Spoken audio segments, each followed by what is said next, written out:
घर की बहू शीना को इस बात का बड़ा घमंड था कि जिस काम में वो हाथ डालती थी वो काम अच्छा हो ही जाता है।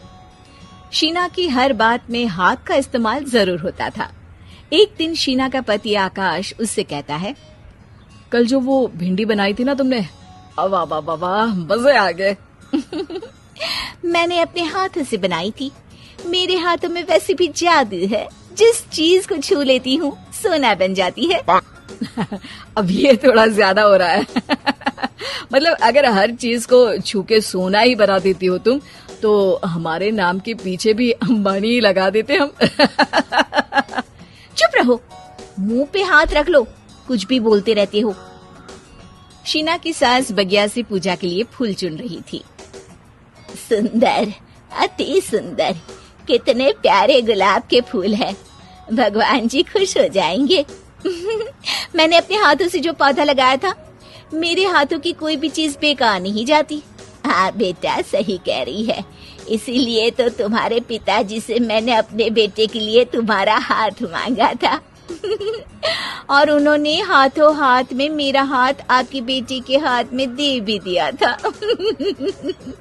हाँ बेटा, वो तो है, पर मुझे ये बता, तू ये हर बात में हाथ क्यों बीच में लेकर आती है? माँ जी, पंडित जी ने हाथ मेरा देखकर नैनीताल में कहा था कि मेरे हाथ जगन्नाथ हैं, मेरे हाथों से कभी कोई काम नहीं बिगड़ेगा, तो मेरे हाथों की तारीफ तो मुझे करनी पड़ेगी ना। हाँ हाँ, ठीक ही कह रही हो वैसे, तो मिलाओ हाथ इसी बात पर। शीना को न सिर्फ इस बात पे गर्व था कि उसके हाथ से सब अच्छा होता है, बल्कि घर के सारे काम भी वो पहले अपने हाथ से करती, फिर कोई दूसरा उन कामों को कर पाता। एक दिन शीना कपड़े धो रही थी। अरे घर में वॉशिंग मशीन है तो सही, खुद क्यों थक रही हो? कपड़े पहले मेरे हाथ से धुलेंगे, फिर वॉशिंग मशीन से। पहले हाथ की सफाई, फिर मशीन की धुलाई। अगर आज डाकू गब्बर सिंह होता ना, तो वो ये हाथ मुझे दे दे ठाकुर तुमसे जरूर कहता, और मैं तो दिलवा भी देता तुम्हारे हाथ। हर एक काम में हाथ बटाओ, ज्यादा जुबान न चलाओ, वरना दूंगी एक उल्टे हाथ से। क्या दोगी? कपड़े दूंगी, लो निचोड़ो।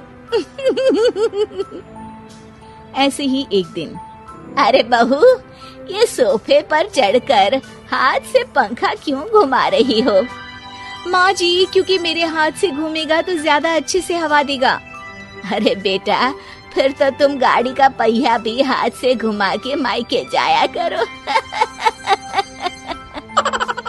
एक बार आकाश ने घर पर कार लाने की बात छेड़ी। माँ, सोच रहा हूँ कि एक कार लेकर आता हूँ। ले ले बेटा, क्यों नहीं? अरे पैसे हो तो हवाई जहाज भी ले लेना। हाँ, पैसा तो हाथ का मेल है, ले लेते हैं। इस हाथ पैसे देंगी, उस हाथ कार ले लेंगी। मुझे तो लगता है कि बहू कार भी अपने हाथों से धक्का लगाकर घर लाएगी। वो तो नहीं करूंगी, लेकिन सबसे पहले स्टीयरिंग पर हाथ मैं ही लगाऊंगी, ताकि गाड़ी का आना शुभ हो। अरे घर ले आने तो दो, फिर हाथ लगा लेना। लेकिन शीना नहीं मानती। अगले दिन ही सब कार लेने जाते हैं। शीना सेल्समैन से कहती है, भैया ये कार बहुत पसंद है, पैक कर दो। अरे ओ भाग्यवान, 2 मीटर कपड़ा नहीं है जो पैक करवा ले, जरा चला कर तो देखने दो। यस सर, बिल्कुल, टेस्ट ड्राइव कीजिए ना। अरे नहीं नहीं, सबसे पहले मैं हाथ लगाऊंगी गाड़ी को, मेरे हाथ अच्छे हैं। अरे यार, हाथ तो मैं भी धोता ही हूँ, और आजकल तो सैनिटाइजर से भी धोता हूँ। मेरे काम में हाथ ना अड़ाओ। अरे टांग ना अड़ा होता है भाग्यवान, हाथ नहीं। शीना ड्राइविंग सीट पर बैठ जाती है और आकाश उसे गाड़ी के फंक्शन समझाता है। देखो शीना, ध्यान रखना, ये है स्टीयरिंग, इससे राइट लेफ्ट जाएंगे, ये है एक्सेलरेटर, इससे स्पीड कंट्रोल कर सकते हैं, और उसी के पास में है ब्रेक, जो तुम्हारी जुबान में शायद मिसिंग है। ठीक है, ज्यादा भी सिखाने की जरूरत नहीं है। मेरी माँ तो कहती है कि मैं अगर अपनी शुभ हाथ लगा दूं तो जग घूम जाए, तो ये स्टीयरिंग क्या चीज है? शीना गाड़ी स्टार्ट कर देती है और स्टीयरिंग को घुमाते हुए एक्सेलरेटर पर धीरे से पैर रखती है, और शोरूम के बाहर के एरिया में ही गाड़ी घूमने लगती है, जहाँ दूसरी गाड़ियाँ भी रखी हैं। देखा मेरे हाथों का कमाल। अब ब्रेक दबा दो, आगे गाड़ी है। शीना आगे गाड़ी देखकर घबरा जाती है और पाँव गलती से एक्सीलरेटर पर पड़ जाता है। कार आगे खड़ी एक बड़ी गाड़ी में घुस जाती है। दोनों कार से उतरते हैं। सेल्समैन भागते हुए आता है। अरे 7 लाख की गाड़ी खरीदने आए थे और 15 लाख की गाड़ी ठोक दी। Oh my God. आकाश की माँ, आकाश और शीना घबरा जाते हैं। इतना सारा पैसा कहाँ से आएगा? तभी वहाँ मैनेजर भी आ जाता है। पूरा माजरा समझता है। अरे टेंशन मत लीजिए, गाड़ियों का इंश्योरेंस था। आप जो कार लेने आए थे वही खरीद लीजिए। पर मैडम, जब तक आप सीख ना ले तब तक गाड़ी मत चलाइएगा।